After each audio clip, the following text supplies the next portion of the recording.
Pemirsa YouTube Indo Paulio yang saya hormati di mana Anda berada. Saat ini saya Sunardi Mulia sebagai pimpinan YouTube Indo Paulio mendapat kesempatan untuk mewawancarai Bapak Willianto Tanta sebagai Ketua Umum PSNTI periode 2022 sampai 2026 yang baru saja terpilih secara aklamasi di dalam Munas ke-7 yang diselenggarakan di Claro Hotel, Makassar tanggal 20 sampai 22 Maret 2022. Sebelum terpilih menjadi Ketua Umum PSMTI, Bapak Willianto Tanta menjabat sebagai Ketua PSMTI Wilayah Sulawesi Selatan. Pertama-tama kami mengucapkan selamat datang Bapak Willianto Tanta ke studio Indo Paulio ini untuk menerima wawancara dari kami.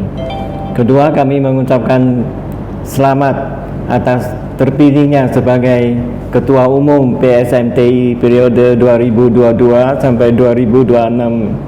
Ya, selamat. Terima kasih. Ya. Terima kasih. Nah, apa yang menjadi prioritas pertama program kerja PSMTI periode 2022 sampai 2026? Apakah ada program jangka pendek, jangka panjang, dan jangka sedangnya? Makasih banyak Pak Sunardi dari Indo Paulio Media. Ya. Pada hari ini kita bisa sempatkan waktu bersama yang mana mengenai program kerja.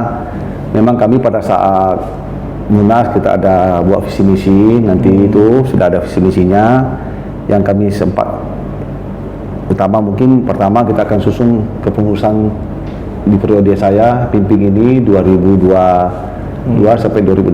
Ini sementara lagi penyusunan, mudah-mudahan dalam 1-2 bulan ini bisa rampung.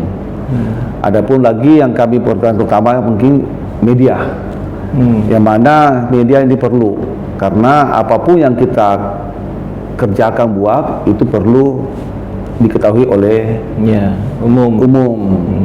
Apa yang sebenarnya dibuat oleh Paguyuban Sosial Marketing Indonesia. Nah, jangka panjangnya memang sudah ada dalam visi misi kita. Itu akan nanti ada tim khusus yang kami tugaskan untuk menjalankan program jangka panjangnya gitu, termasuk TBTI. Gitu. Jadi sampai sekarang apakah sudah ada misi-misi untuk jangka panjangnya? Ya, dalam kemarin kita ada visi-misinya ada. Gitu. Bisa Bapak jelaskan sedikit mengenai misi jangka sedang dan jangka panjangnya? Nah, yang jelas jangka panjangnya kan ini kan bagaimana ini Paguyuban bisa mendapat kepercayaan dari utamanya masyarakat Tionghoa kita yang ada di Indonesia, ya itu pastilah karena Paguyuban ini dibentuk adalah untuk kita rumah besar orang Tionghoa. Nah, jadi dalam visi misi itu kami sudah cantumkan semua ya di rating kami. Nah, yang jelas kami berupaya dengan seluruh pengurus yang baru nanti ini akan membuat PSNT ini semua program yang kita canangkan bisa terlaksana dalam 4 tahun ini, Pak. Oke. Jadi susunan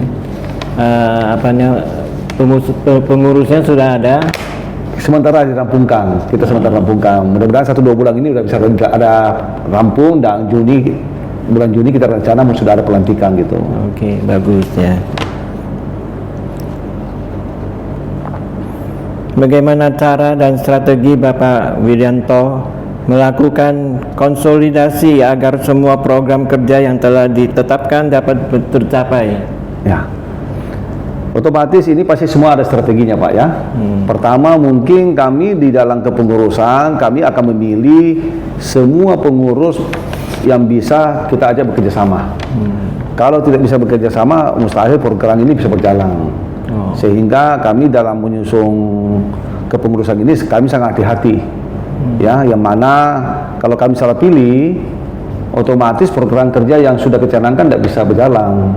Benar. Nah, jadi bagaimanapun juga saya sebagai ketua umum bertanggung jawab di dalam melaksanakan sebagai ketua umum di Paguyuban ini, Pak. Iya. Bagus ya. Bagaimana komposisi kepengurusan PSMTI 2022 sampai 2026 antara generasi milenium, generasi senior, serta pria dan wanita. Ya, Bagaimana ini konsolidasinya? jadi memang makanya saya bilang ini terkait dengan kepengurusan. Ya, jadi memang kami dalam tim formatur ini kami harapkan ada kesepakatan bahwa yang kami rekrut ini wajah-wajah baru atau yang pengurus baru itu minimal ada 50%. Ya, kita juga tidak buang juga yang lama. Yang lama mungkin kita naikkan ke dewan. Sebagai dewan, apakah dewan pembina, dewan kehormatan, dewan penasehat, ya. Jadi kami memang butuh perubahan di dalam kepengurusan baru ini. Komposisi wanita kami akan tingkatkan. Memang saya lagi cari beberapa wanita-wanita yang mau masuk di dalam kepengurusan kami. Ya, kalau bisa, kalau kemarin ada hanya 5-10%, ya mudah-mudahan kita bisa dapat sampai 20% wanita.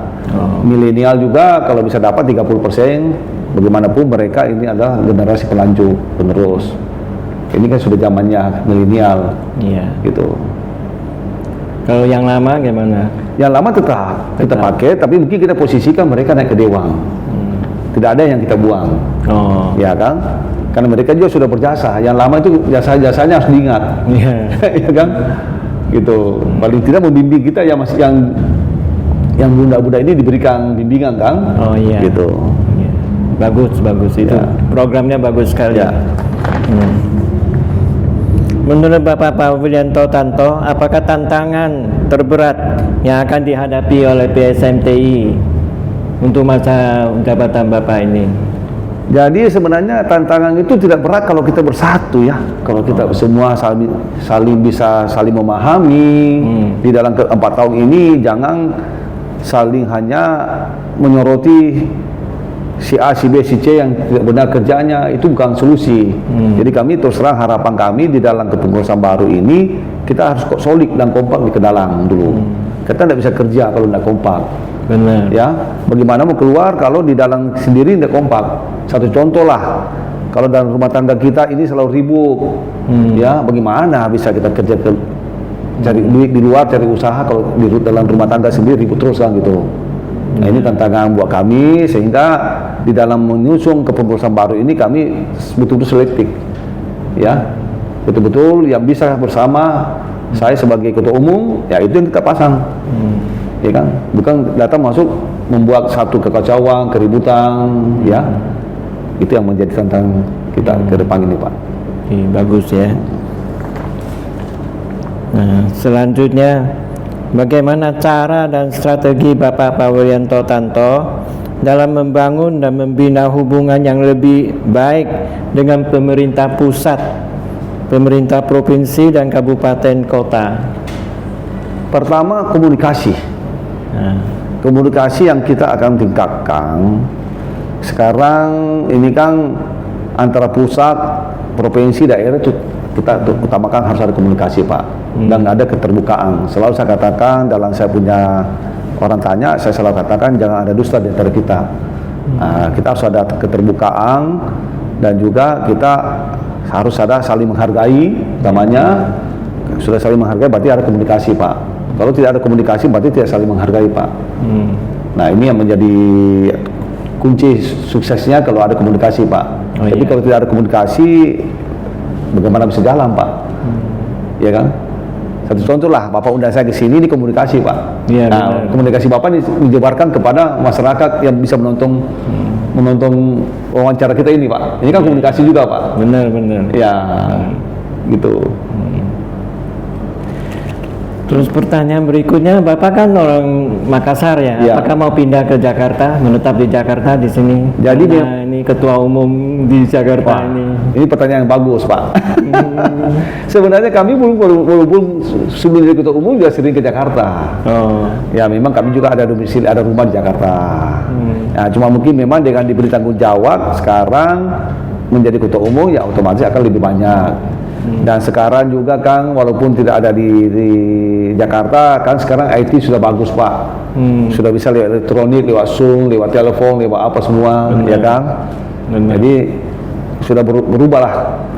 Ya, bukan bilang nanti harus di Jakarta baru bisa jalan. Di mobil pun masih bisa. Ya kan. Inilah hebatnya teknologi, Pak. Tapi usaha Bapak yang umumnya di Makassar ya? Ya, kalau usaha umumnya Makassar, gitu Pak. Tempat cari makannya di Makassar, buat duitnya di Jakarta. Oke.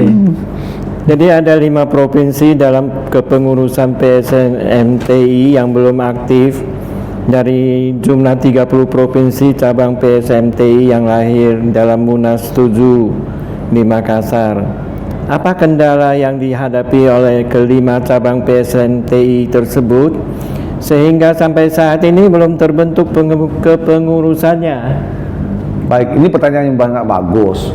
Sebenarnya yang dari 5 provinsi ini mungkin kepengurusan lama itu karena kondisi COVID. Kita tahu bahwa dunia ini kan dilanda dan Indonesia dilanda pandemi COVID ya, 2 tahun. Jadi mungkin orang nggak mau tatap muka, nggak mau terima kunjungan, ya kan?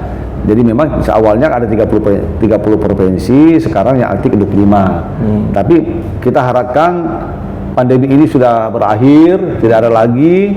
Ya, kami nanti setelah sudah menjadi ketua umum, kami akan menugaskan kepala bagian bidang organisasi untuk membentuk kembali 5 provinsi ini, bukan hanya 30 Pak, kita akan menjadi 34. Ya, kita harapkan dari 34 provinsi itu semua ada. Ya, supaya kita tahu bahwa kita punya Tionghoa yang ada seluruh Indonesia, semua daerah ada. Iya. Gitu. Dan mungkin juga program saya juga yang jangka panjang atau jangka pendek nanti kita mau ada IT. IT kita bisa data. Data setiap provinsi ada berapa jumlah penduduk Tionghoa sebenarnya ada. Daerah juga pada berapa.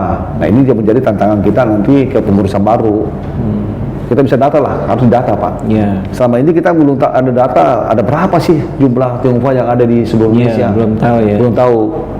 Gitu. Jadi makanya kita bentuk dulu seluruh provinsi, kabupaten, kota, baru bisa kita dapat data.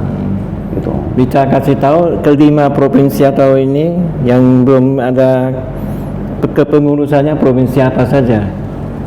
Kalau yang mungkin yang sebenarnya sudah ada sebenarnya Papua kalau salah, Papua berakhir, belum perpanjang. Terus Jawa Tengah kemarin ada masalah. Nah, terus apa lagi ya? 5 provinsi yang tidak aktif kemarin. Kami tidak ingat benar datanya.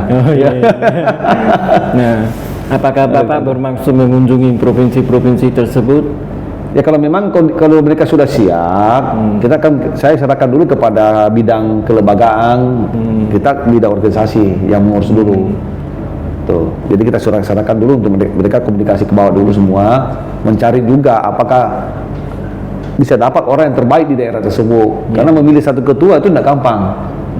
Pasti harus ketokohannya yang berpengaruh, ya kan? Tidak sembarang juga orang mau ketua tidak bisa kita langsung jadi setujui kan, harus dilihat latar belakangnya juga gitu. Nah, jangan sampai nanti dia terpilih jadi ketua terus tidak bisa membuat Tionghoa lebih baik, kamu untuk apa Pak? Iya benar. Gitu. Ya. Selanjutnya ingin tahu apa pandangan politik Bapak mengenai Indonesia ini? Bagaimana politik masa depan Indonesia? Ya, sebenarnya PSMTI ini dalam ADART tidak ada bisa berpolitik, tapi kita harus tahu politik. Iya. Karena bagaimanapun juga negara Indonesia sekarang itu dikendalikan oleh politik. Benar.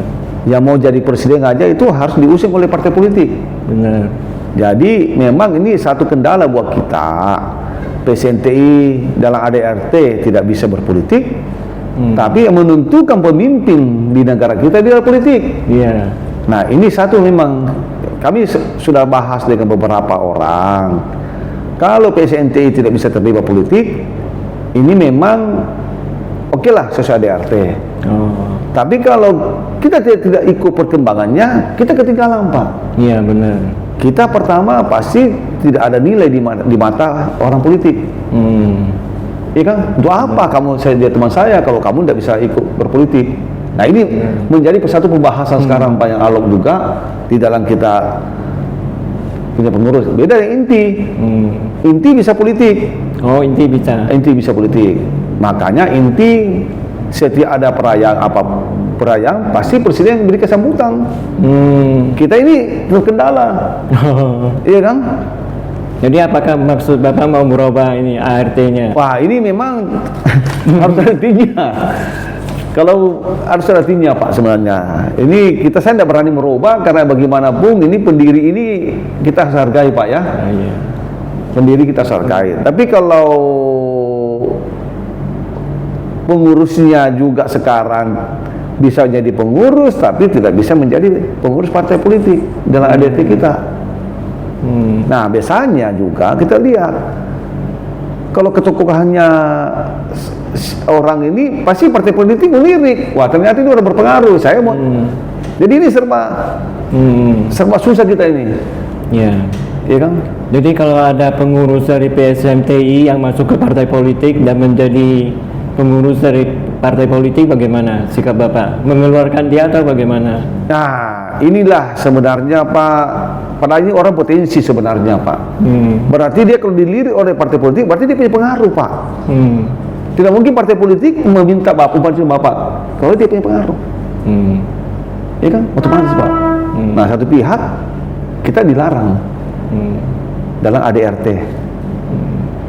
Gitu Pak. Jadi anggota tersebut dikeluarkan atau bagaimana? Kalau di ADT katanya sebagai dewan boleh, di dewan boleh, di dewan boleh, tapi sebagai pengurus aktif nggak boleh kalau berdasarkan ADRT Pak. Gitu. Dewan penasehat boleh kalau gitu. Dewan kehormatan, dewan penasehat, dewan pakar, pokoknya dewan lah. Dewan kita ada berapa tujuh ya? Berdasarkan Pak, posisi dewan lah. Gitu. Oke. Ya. Tapi sebagai pengurus aktif di ADRT tidak bisa melanggar ADRT gitu Pak. Kalau seandainya ada yang begitu, bagaimana Bapak? Ya kita harus minta mundur. Suruh mundur. Pilih mundur di partai atau pilih mundur di PSNTI. Oh gitu. Kita harus ada berdasarkan ADRT kan. Kalau dia mau berpolitik, berarti dia harus mundur dari PSNTI kalau ADRT-nya dia mengatakan demikian. Tapi kalau dia umpamanya mau di partai di PSNTI, berarti dia mundur di partai politik. Itu dia di ADRT sekarang nggak ada Pak. Jadi serba susah ya. Ya serba susah. Tapi kita harus berjalan dulu. Iya. ADRT yang ada karena bagaimana itu aturan rambu-rambu organisasi kan. Gitu Pak. Kalau dikeluarkan atau diberhentikan tetap kita nggak ada hubungan dengan partai politik. Ya, tidak ada pengaruh dengan partai politik ya. Ada pengaruh. Otomatis nggak ada pengaruh Pak. Kan ada artinya sudah menjelaskan gitu. Tapi sebenarnya kita sayangkan sebenarnya secara Pak, bagaimanapun juga kita Tionghoa ini harus ada di pemerintahan Pak. Iya. Baru kita bisa eksis Pak sebenarnya. Ya paling tidak ada masuk di DPR Kota Makassar, Kota, Provinsi, RI, karena semua peraturan daerah, undang-undang semua di sana. Iya. Jadi kalau kita tidak terlibat di dalam pembahasan peraturan itu kita akan rugi Pak. Benar. Akan rugi. Ya. Jadi sebaiknya kita berpolitik sedikit ya. Ikutilah. Kalau saya sekarang saya hanya ikuti Pak. Oh iya. Mengikuti. Tapi karena ADRT tidak bisa kita ikut berpolitik, ya kita harus taat di situ. Tapi kita harus ikut belajar sana. Tapi kalau memang mereka mau masuk ke pemerintah, ya kalau kita sepanjang kita bisa bantu, kita bantu Pak. Oh iya. Ya. Memang asik ini Pak Bapak tanya karena ke depan ini sisa 2 tahun kan pemilihan pemimpin negara lagi yang baru kan. Itu memang menarik Pak. Bagaimana pandangan Bapak mengenai pemerintah sekarang? Bagus sekarang. Ada harapan apa Bapak mengenai ini pemerintah yang akan datang ini? Kita harapkan bisa sama minimal, kalau bisa lebih bagus. Ya. Jangan berkurang. Kan selalu umur saja bertambah terus Pak. Yeah. Apakah ada tujuan Memilih siapa jadi presiden? Kita jangan, itu rahasia dulu kan. Belum ada. Ya, belum ada. Janganlah kita kan dilarang, presiden itu dilarang berpolitik, Pak. Kalau partai politik bisa. Ya. Jadi tidak boleh mengendalikan warganya untuk memilih siapa ya. Nanti kalau ada warga yang mau Simpeng mau jadi anggota DPR, kita sampaikan, Pak, bantu Simpeng itu mau jadi wali kota kah atau mau jadi bupati. Ini sudah punya kemampuan Simpeng ini. Katanya anak Bapak jadi anggota DPRD juga ya? Ya, saya hibahkan lah. Hibahkan satu karena memang itu saya katakan, Pak. Karena saya tidak hibahkan di PSNTI. Karena ADRT melarang. Tapi teman-teman PSNTI membantu. Ya, dia juga nggak mungkin lolos kemarin kalau bukan teman-teman PSNTI yang lancar ya, tidak ada kendala apa-apa ya? Ya. Anak Bapak nggak ada kendala, misalnya tolakan dari masyarakat gitu? Nggak ada. Malah sekarang dia rajin turun ke masyarakat, Pak. Dia sendiri melihat keadaan masyarakat dibawa kemana. Mereka lebih melihat, Pak. Iya. Jadi biasa tanya-tanya gimana? Ini keadaan masyarakat. Jadi kan dia terima aspirasi dari rakyat masyarakat, apa keluhan-keluhan. Nah, itu paling tidak kan itu pembauran, Pak. Iya. Ya kan? Dari semua yang ada di Sulawesi Selatan 80, yang Tionghoa hanya 2. Jadi hanya tidak sampai. Kalau bilang 0,25 aja. 80 anggota di DPR itu isinya Tionghoa cuma 2. Cuma 2. Padahal idealnya itu kalau bisa 8-10% lah. Iya. Ya kan? Jadi Bapak harus dorong dong supaya lebih banyak yang masuk ke DPRD. Tapi banyak bilang takut, Pak, nggak mau. Banyak takut nggak mau. Iya. Sebenarnya zaman sekarang harus berani, Pak. Iya, harus berani. Ya, karena mereka sebenarnya kalau jujur ngomong itu masuk situ pengabdian, Pak. Nggak ada benefit bisnis, tapi itu memang untuk bagaimana paling tidak warga kita dia bisa lihat undang-undang peraturan daerah gimana kan. Iya. Banyak terima kasih kepada Bapak Willianto Kanto yang telah menerima wawancara dari Indo Pauliau ini. Semoga Bapak maju terus ya untuk PSNTI dan untuk warga Tionghoa di Indonesia, supaya warga Tionghoa Indonesia bisa lebih mengenal Indonesia lagi dan bisa bergaul lebih banyak ya, lebih akrab lagi dengan Indonesia ya, bisa memberikan kontribusi kepada Indonesia ya. Terima kasih, Pak. Terima kasih juga Mas Setiaji dari Indo Palau. Mudah-mudahan Bapak punya media ini makin sukses ke depan. Kerjasama kita ini bisa berlanjut terus. Ya, saling kita tukar informasi. Terima kasih. Oke. Sama-sama.